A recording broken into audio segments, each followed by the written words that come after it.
Assalamualaikum warahmatullahi wabarakatuh. Baik rekan-rekan Lovebird Mania, jadi di sini saya ingin mengulas lagi tentang pertanyaan-pertanyaan dari rekan-rekan yang kemarin di WA. Gimana caranya Lovebird itu biar nagen ataupun berani bunyi sama Lovebird lain. Jadi maaf di sini Om, saya di sini bukannya untuk ibaratnya paling tahu ataupun paling bisa, cuman kemarin banyak yang menanyakan proses-proses dengan penjemuran saya seperti ini. Jadi sebenarnya saya ingin mengulang lagi, cuman tidak enak. Kemarin sudah saya unggah tentang pemberian pakan. Jadi pakan di titik level mana Lovebird kita berani bunyi, yaitu saya selalu dengan pakan rendah. Dengan pakan rendah tersebut nanti kita bisa melihat dari di titik seperti apa Lovebird kita mau bunyi. Meskipun ada yang dari pakan kencang dulu ke rendah juga ada, cuman yang dikhawatirkan dari rekan-rekan yang tidak ataupun belum bisa meraba dari plus direndahin, takutnya nanti burung itu nggak bunyi, semakin nggak bunyi kita tinggikan pakan jadinya gestang gitu Om. Jadi proses di sini saya ingin ibaratnya dari berurutan dari saya proses penjemuran, bahkan Lovebird saya ini yang muka apa ya namanya fishery ini adalah Lovebird dari ternakan. Saya juga pola seperti di jejer-jejer ini semua dulu. Jadi proses atau step-step ini nanti saya akan urutkan dari penjemuran dulu sampai dengan nanti dikumpulkan dengan burung-burung lainnya. Nah misalkan dari rekan-rekan melihat dari burungnya masing-masing ketika dijemur, nanti di sini terjadi kriwi ataupun sardot ataupun apa. Nah di situ bisa diraba dari proses penjemuran ataupun pemberian pakan. Untuk Lovebird mangsi yang selalu saya unggah itu, bahwa Lovebird itu adalah Lovebird yang benar-benar saya untuk pembelajaran awal dari di single sampai dengan proses di koloni. Lovebird seperti ini, bahkan Lovebird yang ini adalah Lovebird yang sudah pernah punya pasangan Om, ataupun sudah pernah beranak lah, sudah punya anak, dan bisa saya proses seperti ini. Jadi di sini saya ingin memberikan buat teman-teman ibaratnya apa, prosesnya saya seperti ini Om. Jadi setiap saya penjemuran selalu ada pemicu di setiap rendengannya, dan selalu dikasih jarak satu jangka di antara jantan-jantan ini yang banyak ini kan ada 12 ekor, yang ini jantan, ini ada betina, saya kasih jantan lagi, jantan, dan ada betina lagi. Ya misalkan jenengan punyanya 5 ekor, itu bisa dikasih satu betina. Yang penting dalam setiap rendengan itu jangan sampai ada pasangan dari setiap Lovebird ini. Jadi pasangannya benar-benar jauh Om, soalnya dikhawatirkan nanti kepo. Makanya di sini proses di sini saya adalah yang penting Lovebird jenengan semua berani bunyi ataupun gacor, ataupun yang penting nagen dengan Lovebird lain ketika dikelihatkan. Dengan proses disendirikan, untuk penggacoran saya pernah, tapi untuk minusnya juga saya merasakan setelah Lovebird itu di single terjadi bunyi, kadang hilang gacor, bahkan ketemu dengan Lovebird lain pun nggak berani bunyi. Nah, semoga di sini saya memberikan gambaran buat jenengan semua, untuk saya pribadi juga. Mungkin kita sama-sama belajar Om, gimana caranya sih Lovebird kita, yang penting bunyi aja Om, penting bunyi dulu, bahkan kelihatan burung lain juga bunyi. Untuk proses pakan yang pernah saya unggah dulu, termasuk yang Lovebird mangsi ini, kenapa saya tonjolkan terus, karena ini untuk saya waktu belajar meraba-raba dari enaknya Lovebird itu dari proses penggacoran awalnya, yaitu dengan pakan rendah, juga penjemuran terendah kita naikkan dikit-dikit. Nanti kita akan tahu di titik level berapa Lovebird kita mau bunyi, bahkan sampai dengan penjemuran. Meskipun nanti setelah gacor tanpa penjemuran, nanti dari jenengan semua yang meraba. Jadi nanti di sini saya ingin berurutan prosesnya dari penjemuran dulu sampai nanti proses yang dikumpulkan dengan pasangannya, ataupun sampai gimana sih kapan waktunya untuk si jantan itu setelah bunyi kita jadikan sama betina.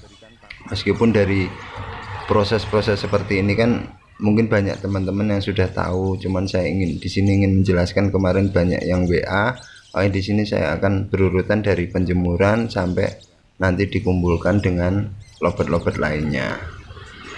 Jadi gini Om, untuk rawatan hariannya saya selalu dengan di koloni burung banyak. Nah di sini kebetulan ada salah satu betina yang gacor, ini saya selalu agak jauhkan untuk menjadi guru vokal.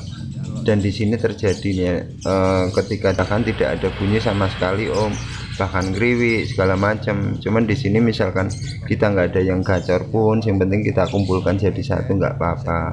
Kita bikin kelompok seperti ini, yang penting dalam setiap kolonian jantan ini selalu dipicu dari lobet betina. Nah misalkan dari teman-teman semua yang nggak ada betina yang gacor ataupun ya sering bunyi, kita bisa dengan pakai sistem full kerodong betinanya kita taruh di atas dari kolonian jantan. Ini juga bisa untuk micu dari si jantan ini semua. Jadi di sini proses ini adalah proses untuk kita, yang penting si jantannya mau bunyi gitu aja Om. Kalau untuk konslet nanti dulu. Nah kalau untuk dalam setiap ini kan dekat kandang ternak dan segala macam ini tidak terjadi masalah Om, tidak terjadi masalah. Yang penting kita bikin koloninya ini benar-benar matang. Jadi gini Om, misalkan kita ingin ngetes salah satu, mungkin waktu di koloni nggak ada yang berani bunyi, kita bisa berani coba-coba pisahkan salah satu burung yang ketika kita anggap kok nggak sering bunyi, itu kita bisa pisahkan. Misalkan dengan lobet yang ini kan jarang bunyi, ini biasanya saya pisahkan sendiri untuk melihat dari kualitas lobetnya. Jadi proses seperti ini jenengan nanti bisa tahu Om, dimana prospek ataupun enggaknya lobet kita ketika kita kumpulkan, kita pisah ataupun kita jejer. Nanti yang pasti keluar yang rajin bunyi adalah yang paling dominan kan gitu. Nah di setiap yang dominan ini ada lobet-lobet yang enggak berani bunyi, ini berarti kita coba-coba sendirikan. Nah tapi setelah disendirikan ini sudah ada kualitasnya, berarti kita proses, yaitu lobet kita yang penting punya kualitas, dia berani bunyi, bahkan kita bisa melihat dari durasi lobet tersebut. Nah untuk proses koloni ini Om, ini untuk kelanjutannya yaitu si jantan bisa kita dengan tempel dengan betinanya atau pasangannya yang awalnya kita jauhkan lama. Nah ini juga si jantan kita tempelkan betina, ini juga bisa. Jadi proses ini adalah proses penggacoran Om, penggacoran dalam arti ketika melihat burung banyak dia tetap berani bunyi. Ini biar agak enak, agak saya menjauh dari suara berisik burung. Jadi proses ini awal-awal yang penting burungnya jenengan bisa berani bunyi ketika lihat burung banyak. Poin-poinnya dipakan jangan terlalu kencang, terus dari rendah dulu. Proses penjemuran juga sama. Kalau lobet itu misalkan sudah gacor, sudah enak, kita kasih pakan kencang pun sedikit tetap nggak jadi masalah. Syukur-syukur kita penasaran pengen mengeluarkan karakter ataupun gaya atau bawaan dari burung gitu Om. Jadi kalau faktor ini adalah kita jauhkan dari konslet dulu Om. Kalau masalah konslet itu malah nanti kita pusing, burung kita nggak bunyi-bunyi. Kalau untuk masalah EF jujur saya belum berani ngasih EF karena saya memang meraba-raba dari taraf penggacoran dari lobet-lobet dari sistem koloni ini. Yang penting burung kita mau bunyi, bahkan kelihatan burung banyak pun berani bunyi gitu Om. Jadi kalau untuk proses seperti ini kita bisa lanjut dengan atau setting kangen ataupun setting dengan tempel sama si betina. Pokoknya PR-nya kita sudah punya kualitas burung jantan, sudah gacor, sudah enak. Untuk proses selanjutnya pasti enak Om. Bahkan mau kita kasih EF apa, mungkin dari masukan dari teman-teman dikasih EF yang untuk penunjang agar menaikkan hormon dan segala macam, itu nggak masalah. Yang penting poin kita atau modal kita adalah jantan atau lobet yang akan kita poles adalah punya kualitas. Jangan sampai kita belum tahu kualitas ataupun lobet mental kita belum berani bunyi, kita sudah kasih macam-macam, yang terjadinya hanya harapan-harapan yang bikin kita pusing sendiri Om. Makanya di sini informasi yang singkat ini semoga bisa bermanfaat. Ini benar-benar saya raba dari awal proses penggacoran dengan disendirikan dengan pakan kencang dan segala macam. Akhirnya saya ketemu dengan teknik seperti ini Om.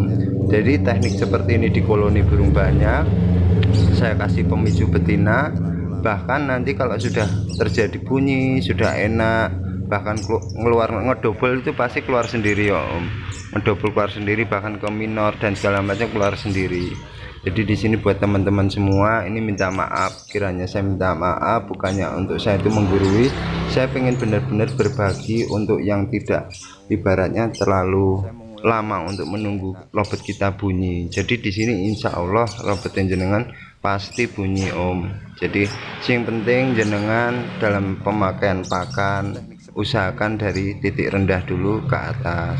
Meskipun dari misalkan dari atas ke rendah nggak apa-apa, tapi yang penting jenengan bisa meraba. Dikhawatirkan kita kasih pakan kenceng, kita nanti kurang gacor, kita tambahin pakan racik lagi, nanti jadinya malah sering nyepah-nyepah. Kalau misalkan kualitas lobet itu keadaan birahi tinggi, dia nanti jadinya larinya ke gestang gitu. Nah proses seperti ini saya biasanya tetap seneng otak-atik Om. Kadang-kadang yang sudah bunyi saya coba masukkan ke betinanya, saya cabut lagi, dia ngawin atau enggak saya kasih ke betina. Cuman yang penting di sini adalah dijauhkan dari betinanya dulu Om. Itu poin penting sebenarnya itu Om. Jadi ini semua adalah pengalaman pribadi, semoga bisa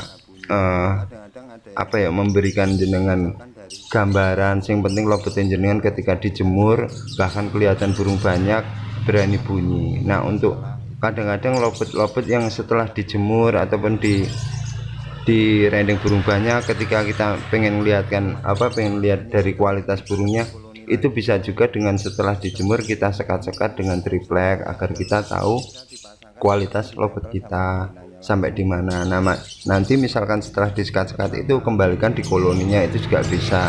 Nah kalau saya faktor di sini adalah biasanya mengajak jenengan semua, yang penting lobet kita mau bunyi dulu gitu Om.